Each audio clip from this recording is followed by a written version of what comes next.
تو اللہ فرماتے ہیں کہ ایسا بندہ اگر ایمان لے آئے وَلَمْ يَلْبِسُوا إِيمَانَهُمْ بِظُلْمٍ، پھر اپنے اس ایمان کے اندر کسی طرح کا کوئی رخنا اور خلل نہ پیدا ہونے دے، اس کے اندر ظلم کی آویزش نہ ہونے پائے، اولئک لهم الامن فاولئک لهم الامن، تو ایسے ہی بندوں کے لیے اللہ کی طرف سے امن ہے، امان ہے، شانتی ہے، راحت اور سکون ہے، وهم مهتدون واولئک هم مهتدون، اور یقیناً ایسے ہی لوگ اللہ کی بارگاہ میں ہدایت یافتہ لوگ۔ میرے بھائیوں، اس چھوٹی سی آیت کریمہ میں اللہ تعالی نے ایک بہت بڑا پیغام دیا ہے۔ آج ہم اور آپ پورے اطراف عالم میں، دنیا کے ہر خطے کے اندر کسی بھی صاحب اسلام، صاحب ایمان کو دیکھیے، وہ اس بات کا بانگے ادعا بلند کرتا ہے، دعوے کرتا ہے کہ بھائی ہم مسلمان ہیں۔ اللہ کی قسم، جامع مسجد دہلی کی بعض دکانوں پہ یہ بھی دیکھنے کو ملا کہ لوگوں نے تختیوں پر لکھ لکھ کر کے اپنی دکانوں کے اندر آویزن کر رکھا ہے کہ فخر سے کہو کہ ہم الحمدللہ مسلمان ہیں، فخر سے کہو الحمدللہ ہم مسلمان ہیں۔ میرے بھائیوں، یہ مقام فخر نہیں ہے، یہ شکر کا مقام ہے، شکر گزاری کا مقام ہے، یہ غرور، تمکنت، گھمنڈ کا مقام نہیں ہے۔ آج اگر ہم مسلمان ہیں تو سب سے پہلے کسی نتیجے پر پہنچنے سے قبل ہمیں اپنے ایمان کا جائزہ لینا چاہیے کہ حقیقت میں کیا ہم صاحب ایمان ہیں، صاحب اسلام ہیں کہ نہیں۔ ایمان کی چاشنی، ایمان کی حلاوت، ایمان کی مٹھاس، اس اہم ترین موضوع پر ہمارے دوست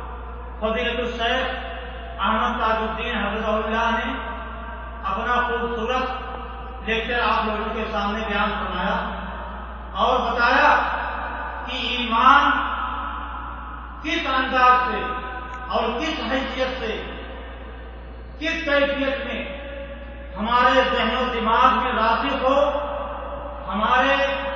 دل و دماغ کے اندر سرایت ہو، تو پھر یہ ایمان کی چاشنی سے ہم بہرامند ہو سکتے ہیں۔ میرے بھائیوں، ہم لوگ کیونکہ خاندانی مسلمان ہیں، ہمیں پتہ نہیں ہے کہ ایمان یہ کیا چیز ہے، اسلام کی دولت اور اسلام کی نعمت کیا ہے۔ اللہ رسول کی رٹ لگانے والے لوگ 100 مرتبہ، ہزاروں مرتبہ، لاکھوں مرتبہ اللہ کی قسم 80 ہزار کا نصاب پڑھنے والے لا الہ الا اللہ، لا الہ الا اللہ، اور کوئی تو اتنا غرق ہو جاتا ہے اس ورد کے اندر کہ لا الہ لا الہ لا الہ الا اللہ الا اللہ الا اللہ،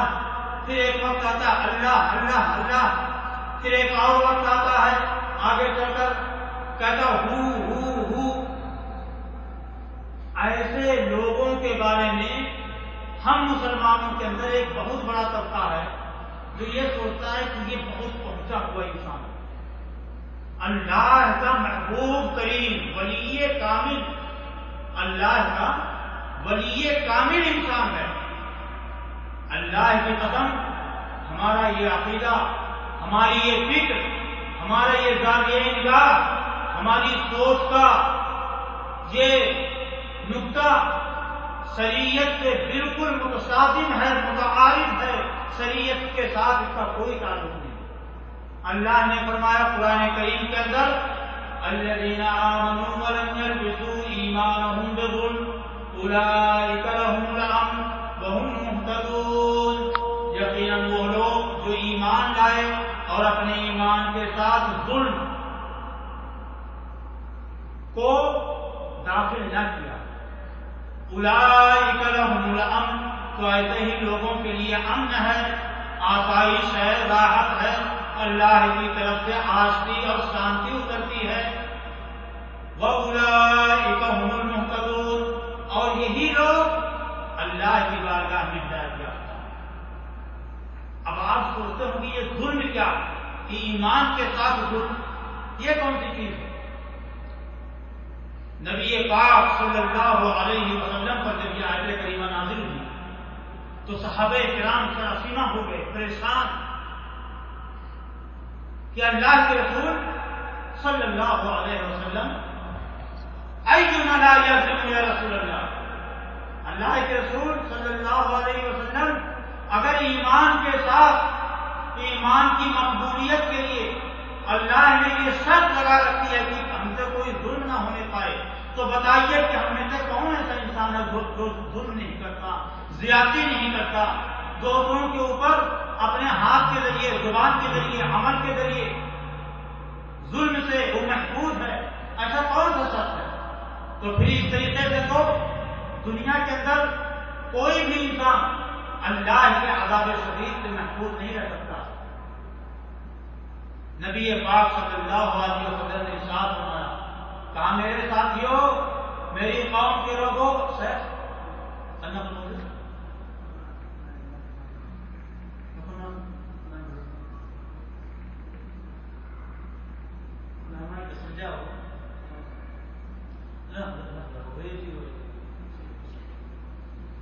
اللہ کے رسول صلی اللہ علیہ وسلم نے ارشاد فرمایا، کہا میری قوم کے لوگوں، میرے ساتھیوں، میری امت کے لوگوں، یہاں پہ جو ظلم کی شرط اللہ نے رکھی ہے یہ وہ ظلم نہیں ہے جس کو تم جانتے ہو، بلکہ یہاں ظلم سے مراد کیا ہے؟ وہ ظلم ہے جس کو حضرت لقمان علیہ السلام نے اپنے بیٹے کو وصیت کرتے ہوئے اس بات کی تاکید فرمائی تھی، یا بنی لا تشرک باللہ ان الشرک لظلم عظیم. اے میرے لقب جگر، اے میرے لابتے، اے میرے پیارے بیٹے، تم اللہ کے ساتھ شرک مت کرنا. کیوں؟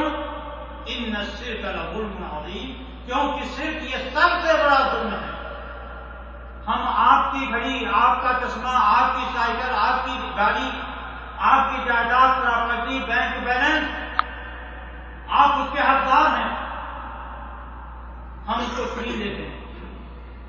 صرف زبانی کے ذریعے سے، کورٹ کچہری میں جا کر، مقدمات میں پھانس کر کے، گلے دبا کر کے، تلوار اور چھریاں دکھلا کر کے، بندوق اور پستول کی نوک پر دھمکیاں دے کر کے آپ کے جائز حق کو ہم چھین لیتے ہیں. تو آپ کہتے ہیں بھیا ظلم مت کرو، بھائی صاحب ظلم نہ کرو. اسی طریقے سے ظلم کی ایک شکل یہ بھی ہے کہ آدمی، انسان اس موبائل کو اس کے جائز طریقے پر استعمال نہ کر کے اس کو گانے میں، میوزک میں، نیوز بلٹن میں،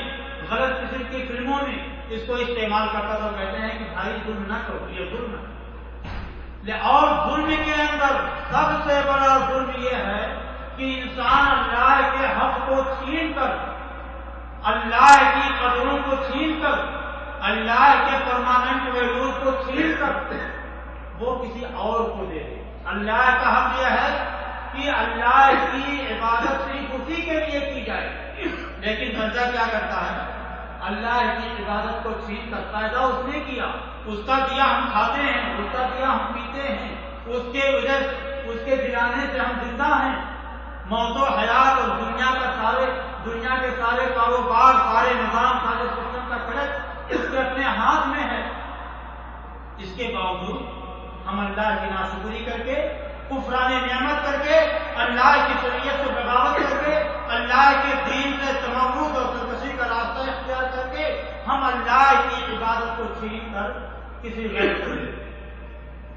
مصیبت آئے دعا اس سے کرنی چاہیے، لیکن ہم پیر بابا، دستگیر بابا، گنج بخش، داتا گنج، دنیا کے ایرے غیرے نسو خیرے جس کی سمجھ میں جو آیا وہ اس کو پکارنا شروع کر دیتا. نظر، ذبیحہ، اولاد مانگنا، مشکل کشائی کرانا، فریاد رسی کرانا، یہ سب کچھ اللہ کی اپنی عبادت ہے، اللہ کے لیے خاص ہے. اسی لیے اللہ نے رسولوں کو بھیجا، وما